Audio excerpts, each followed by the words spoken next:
Morfin, sebuah nama yang sudah sering kita dengar di berbagai film tema peperangan, khususnya Perang Dunia Kedua, dan bahkan beberapa game juga begitu. Kadang kita melihat seolah dengan morfin, seseorang yang terluka parah bisa sembuh, atau bahkan seolah bisa menghidupkan kembali orang yang sekarat.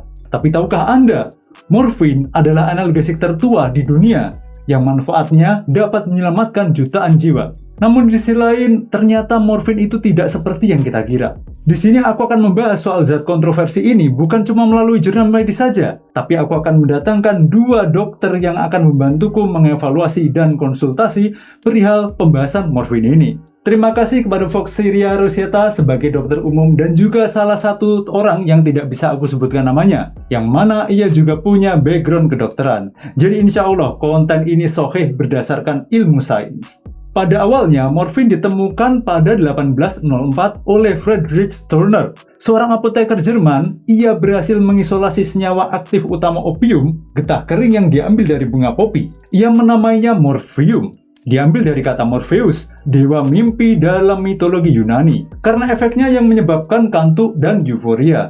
Tapi kenapa harus menggunakan nama dewa? Loh, ternyata ada hubungannya. Mari kita kembali ke zaman 3000 tahun sebelum Masehi alias zaman Mesopotamia. Opium ternyata sudah digunakan secara luas di zaman itu. Bisa dibilang, opium masa itu adalah barang legal. Digunakan oleh tabib sebagai campuran ramuan dan obat. Seperti untuk mengatasi susah tidur, luka nyeri, hingga digunakan untuk spiritual keagamaan oleh para pendeta zaman itu. Bahkan nih ya, efek sedatif dari opium atau efek dari ngefly-nya dianggap sebagai anugerah ilahi karena bisa berkomunikasi secara spiritual.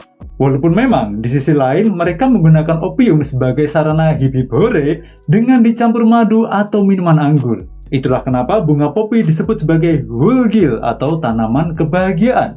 Nah, penemuan Friedrich Thurner ini adalah tonggak awal penemuan morfin di dunia medis. Dan berbagai negara akhirnya mengadopsi morfin ini untuk keperluan khusus. Salah satunya adalah untuk perang. Pada awal abad ke-19, morfin digunakan secara luas oleh tentara saat terjadi perang saudara di Amerika tahun 1861. Lalu berkat penemuan jarum suntik hipodermis, morfin pun bisa digunakan secara lebih mudah. Ini berlangsung hingga Perang Dunia Kedua, di mana morfin adalah barang krusial yang harus dibawa oleh pasukan medis. Dan ini adalah morfin yang digunakan oleh tentara Amerika kala itu.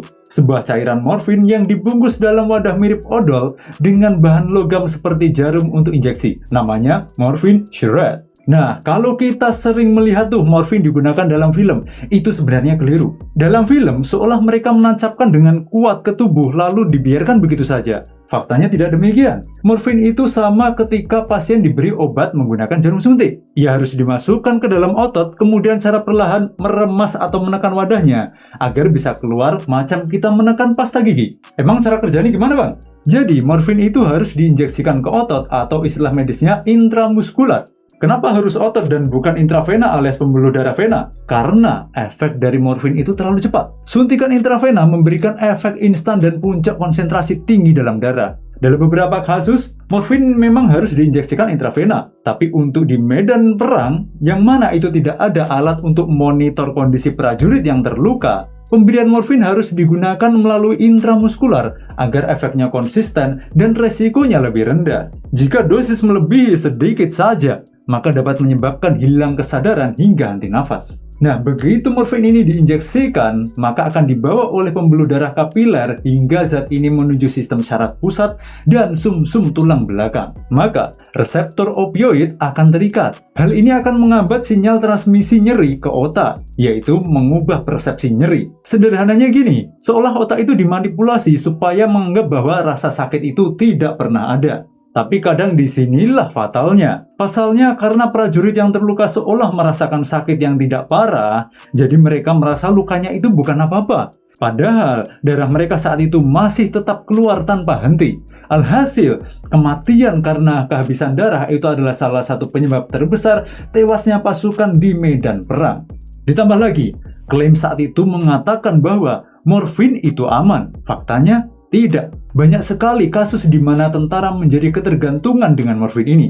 Ini dikenal dengan nama soldier disease. Pasca Perang Saudara di Amerika, tercatat ribuan tentara mengalami kecanduan morfin.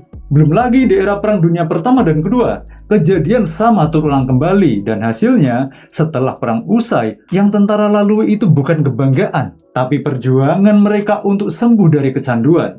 Parahnya adalah karena morfin dianggap adiktif, dibuatlah satu jenis obat baru bernama heroin yang diklaim jauh lebih aman. Tapi justru yang terjadi adalah heroin itu jauh lebih adiktif daripada morfin. Dan karena dampak jangka panjang morfin inilah, akhirnya muncul regulasi ketat perihal penggunaan morfin, yaitu pada 1912 dalam Konferensi Opium Internasional dan pada tahun 1914 pada Harrison Act Amerika Serikat.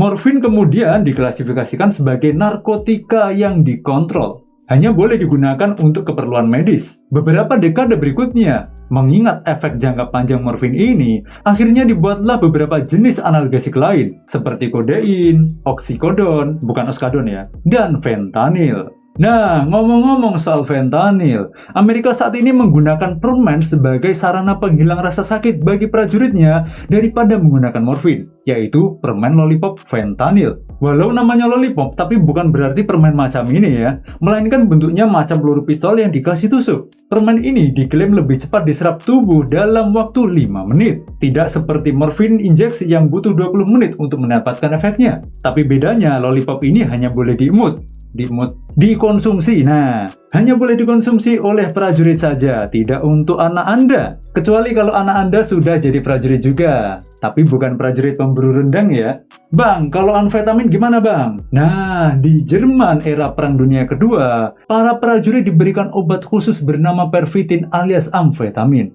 Apakah pervitin itu sama dengan morfin? Yes, but actually no. Jadi pada tahun 1930-an, zat stimulan berbasis metafetamin dikembangkan di Jerman oleh perusahaan farmasi Daimler Werk di Berlin. Pada 1938, mereka memasarkan produk bernama pervitin yang mengandung metafetamin hidroklorid. Pervitin itu sebenarnya masuk ke dalam golongan stimulan, bukan pereda nyeri.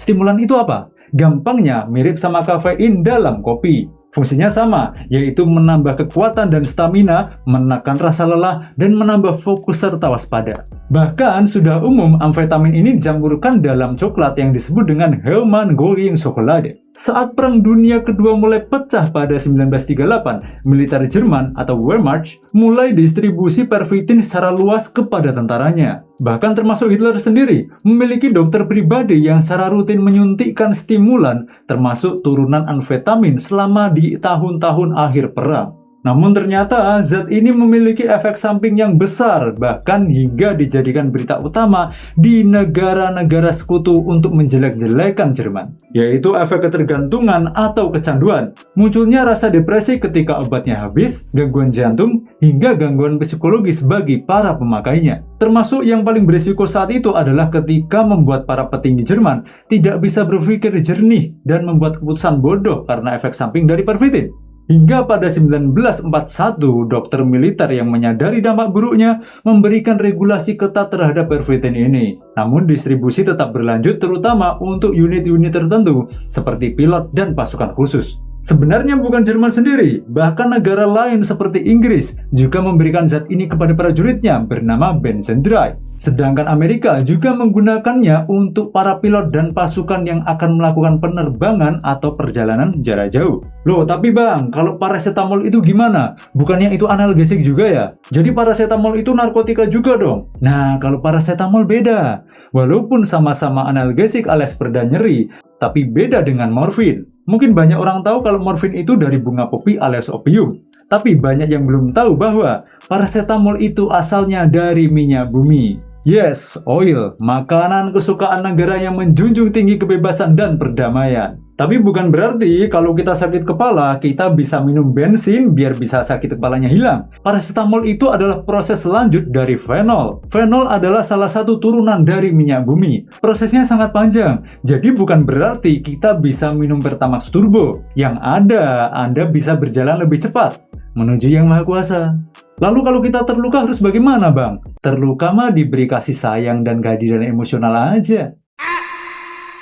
Apakah kalau luka itu harus paracetamol aja dan nggak perlu morfin? Wah ya nggak bisa, karena untuk menghilangkan rasa sakit yang parah dan jangka waktu yang lama, paracetamol tidak bisa mengatasinya, harus menggunakan morfin. Kenapa? Karena morfin itu sebenarnya walaupun bisa dikategorikan analgesik untuk nyeri berat, tapi faktanya morfin itu tidak boleh dipakai sembarangan karena cara kerjanya beda dengan analgesik lain. Analgesik non-opioid biasanya digunakan untuk nyeri ringan hingga sedang. Sedangkan untuk nyeri yang lebih berat dapat digunakan analgesik opioid sesuai indikasi medis. Aturannya gimana bang? Pada pasien umum, penanganan nyeri harus disesuaikan dengan tingkat keparahan luka. Untuk luka ringan seperti lecet atau memar, cukup menggunakan analgesik non-opioid seperti paracetamol atau ibuprofen. Untuk nyeri sedang, dapat dipertimbangkan opioid ringan seperti kodein atau tramadol. Dan untuk nyeri berat, misalnya pada patah tulang atau nyeri akibat kanker, dapat menggunakan opioid kuat seperti morfin yang diberikannya sesuai indikasi serta pengawasan dokter.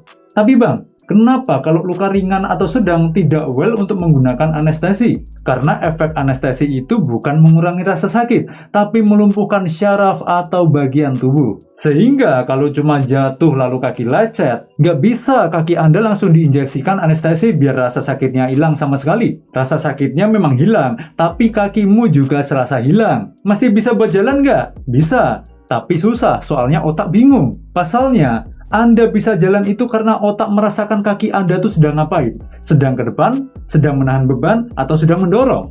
Tapi kalau syaraf kaki itu lumpuh, maka otak tidak akan bisa memproses kaki itu sedang ngapain. Seolah kaki kita itu hilang.